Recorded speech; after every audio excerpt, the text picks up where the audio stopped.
visitors from World Heritage Sites in Tanzania, Uganda, Benin, and Nigeria to share their stories, their challenges, and how they are building a strong knowledge infrastructure and new tools integrating scientific, local, and indigenous knowledge to respond to the climate emergency. That are representing interactions between local communities and indigenous communities they work with and interact with daily, and the assets for which they are holding lively stories and histories, supporting education and culture, reveal insights that can allow a re-evaluation of principles and best practices developed elsewhere around the world, giving a crucial perspective on supposedly universal discourses of global heritage adaptation to climate change that can be linked to the African heritage context. This planet maybe not for us, as I was saying, it's for our children who is coming. So we need to call this song the children of regeneration. So the things start going, and when we finish to record a song, we need to show for the people how we understand our planet. And then I have I'm very lucky in my young brother, but he's doing movies, and I bring him to the system, and I say, you can do a movie for this song. And he said, why not? And we start to work together, and we see today what we get from this work. We hope that many artists around the world can join us to sing for the planet and for the regeneration of our planet.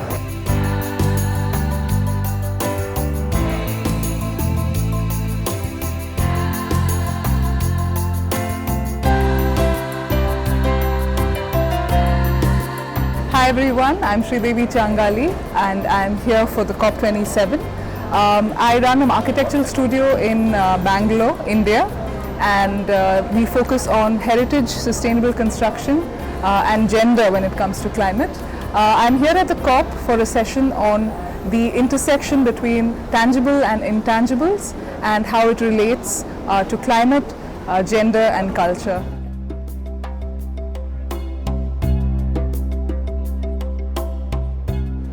Hi, I'm Vicky Sword-Daniels and I work for Julie's Bicycle, a small climate action charity working on mobilising the creative sector, the arts and culture to take action on climate change.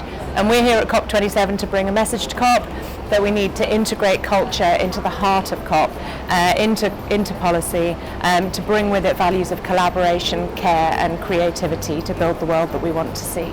Hi everyone, so I'm Francesca Giliberto. I'm a research fellow at the University of Leeds, where I work on heritage for global challenges, including climate change.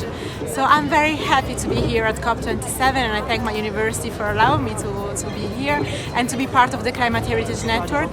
So I've been collaborating with this network since COP26, but it's really exciting to see how all these activities around culture and heritage are taking place here in the core of the climate discussions. Unfortunately, all the events we organized were in the outside where decisions are taken. So what I would like to see next time is really to have all this conversation within the negotiations room, and I'm very happy that we have just had a high-level ministerial meeting focusing on culture, however outside the negotiation room. So next time I would like to be there, and I thank you so much. I thank very much the Climate Heritage Network for all the work it has been doing here. Hi everyone, my name is Salma Sabour. I'm a researcher in climate change and heritage. I'm also the dissemination manager of the Climate Vulnerability Index Africa.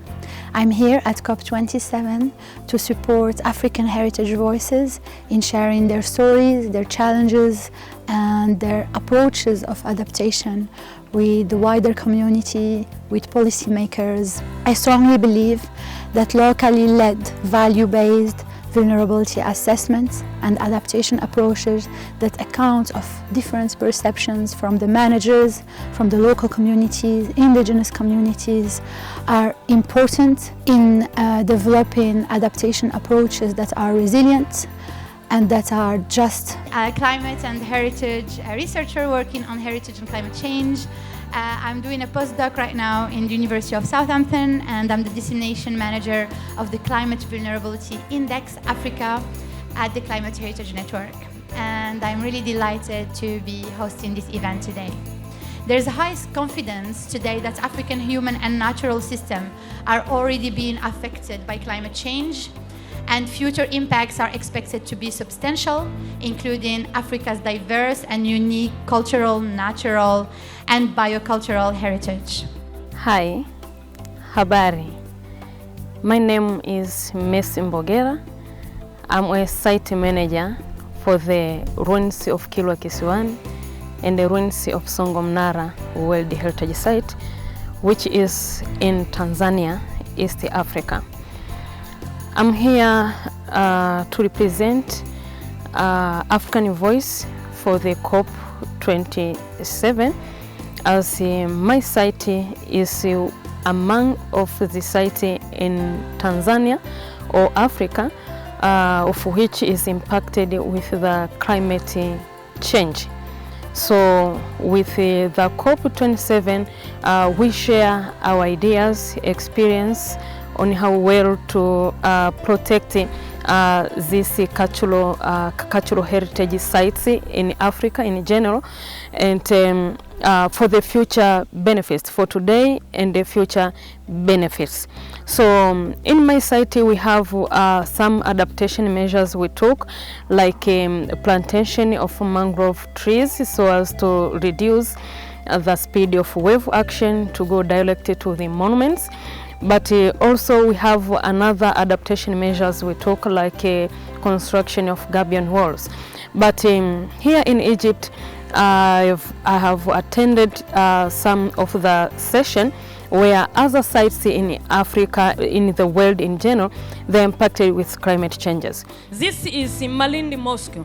So you can see how this monument impacted with climate changes due to high sea level, the rise of sea level, but sometimes strong wave action, which goes directly to the monument, as some of the archaeological materials down to the ocean, as you see there.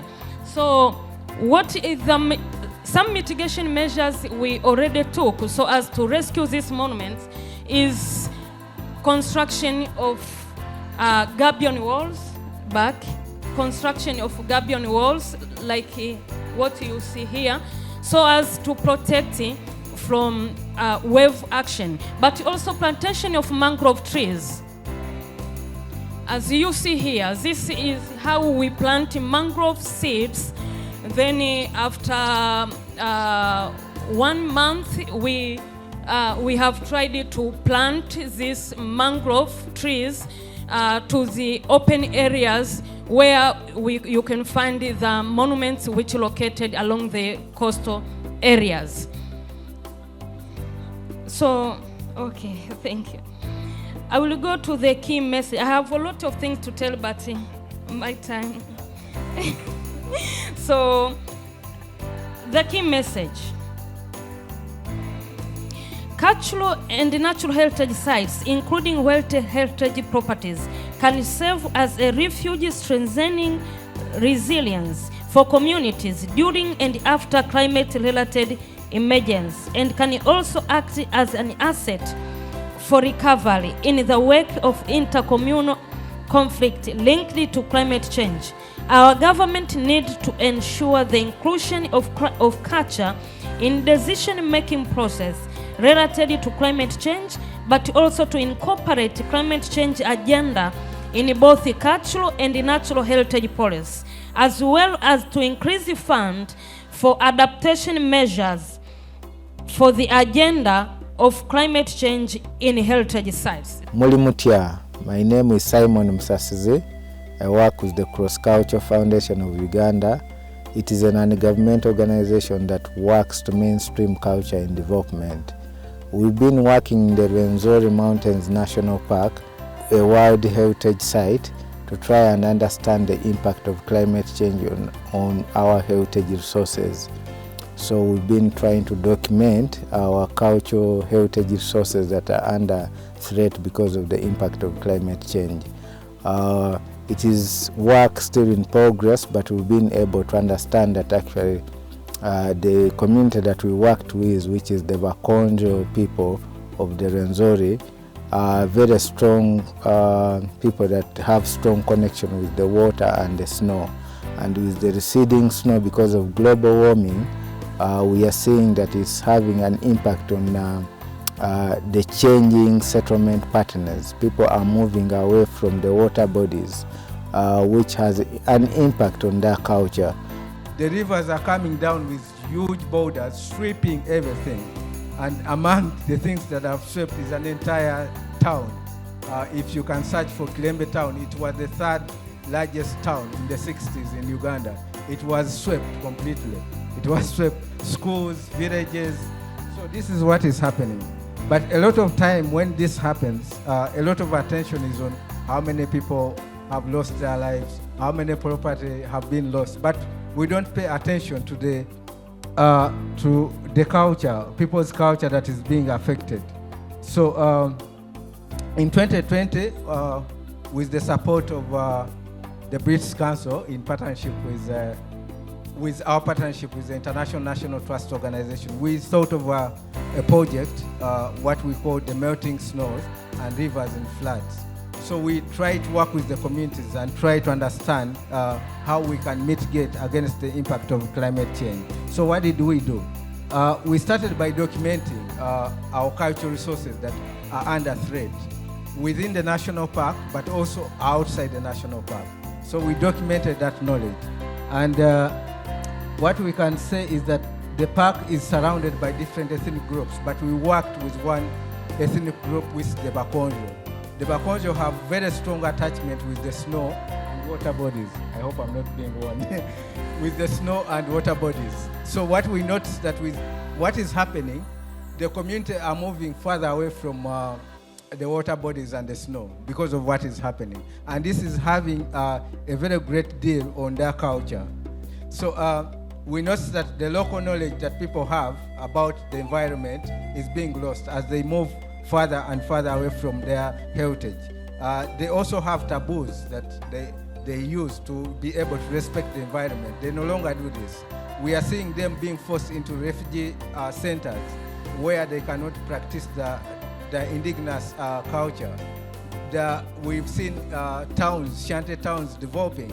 People used to live in the wild in simple life, as you heard the story of the good one yesterday, but now they're being forced to live a different life. We also saw that the local community do a lot of ritual cleansing. Every confluence of rivers, they do a ritual cleansing. But this is not just a ritual.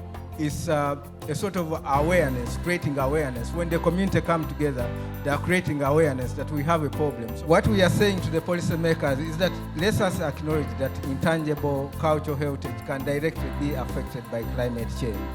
My name is Daniel Ishaya Amoda. I come from Nigeria. I work with the National Commission for Museums and Monuments, and I manage a site as a site manager. I based for Depot, and I have worked on several sites. Especially, I documented about 16 sites for enlistment into Nigeria's National Heritage List.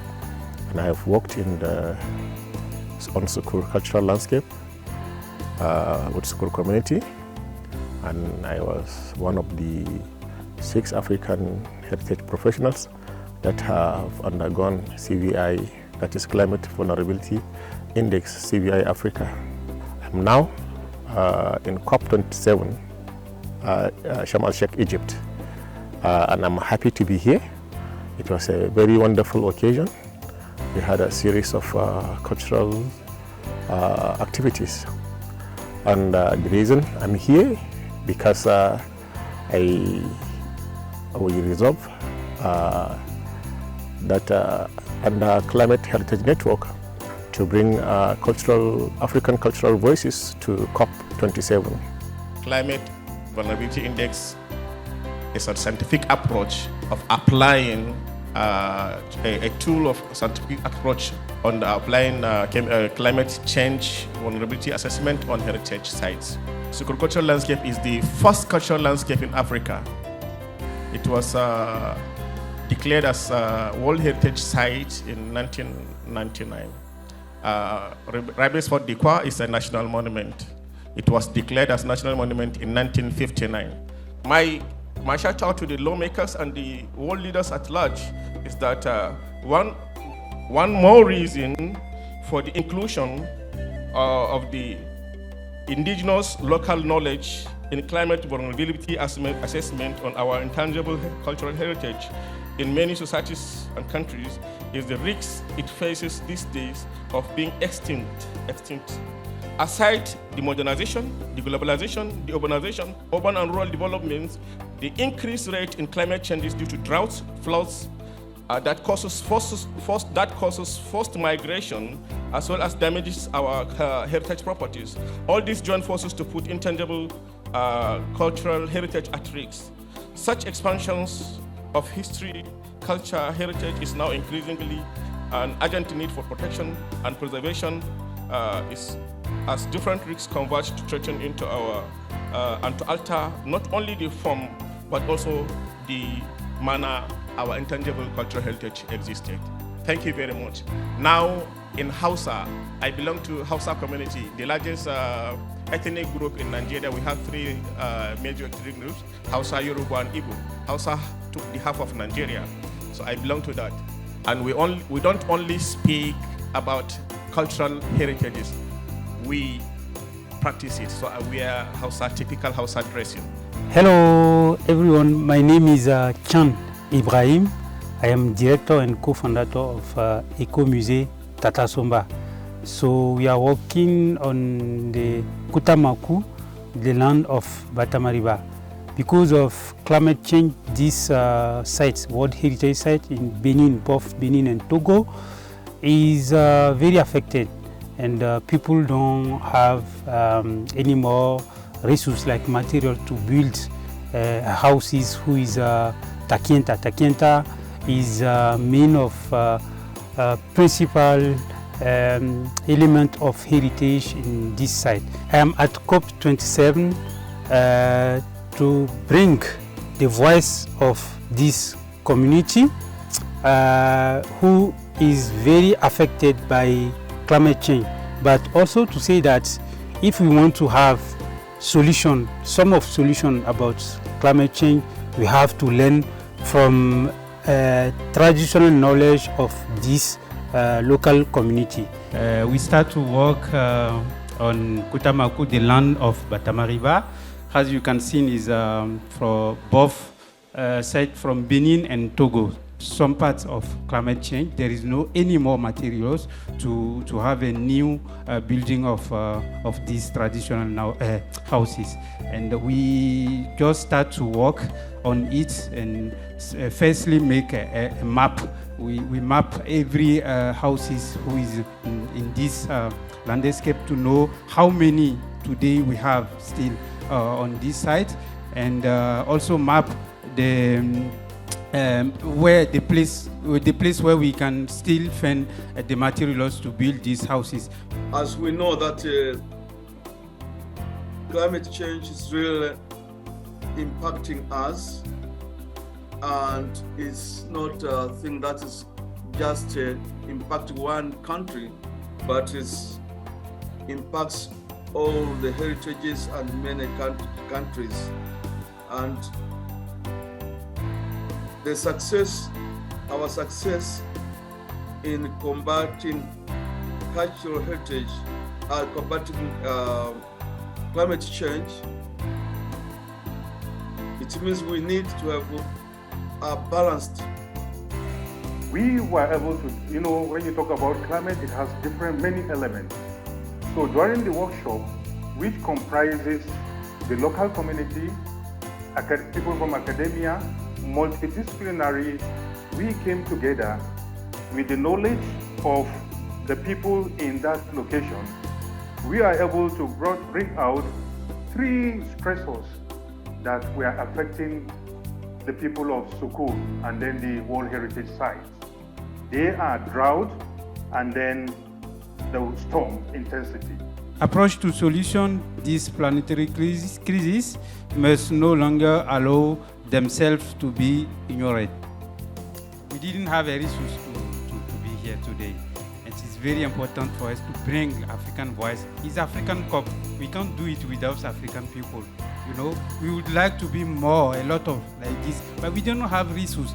We already give our resources to our community to work, but we don't have possibility to show it, to share it, to bring it around the world. And thank to Salma, she make a crowdfunding for us, and now we are here to share our voice. Thank you so much. Actually, we really appreciate you for coming, and I really appreciate Salma. She has been doing very well. She's a very good coordinator. She helped us. Some of us were just in our halls. She brought us out of our house, and she's brought us here. This is a very great achievement for me to be here at this COP. Thank you very much. Salma, thank you. Even within the natural heritage site, there's so much impact on the small little communities that are impacted, and how we can learn so much about their resilience, but also how we can support and their adaptation to climate change, because they are dealing with changes today that are so fast. It's really difficult for them alone to be able to find the solution. And just to finish, I wanted to say that in future, in my perception, future of research in relation to erosion, flooding and sea level rise really needs to try to integrate scientific knowledge, indigenous knowledge and local knowledge together, giving each of those type of knowledge the same weight, and not having the scientific knowledge taking over all other types of knowledge, because this is why we are where we are today, and this is why climate change is happening, because we are not listening enough to other voices that are vulnerable and that are not heard by our ministries and governments. Thank you very much.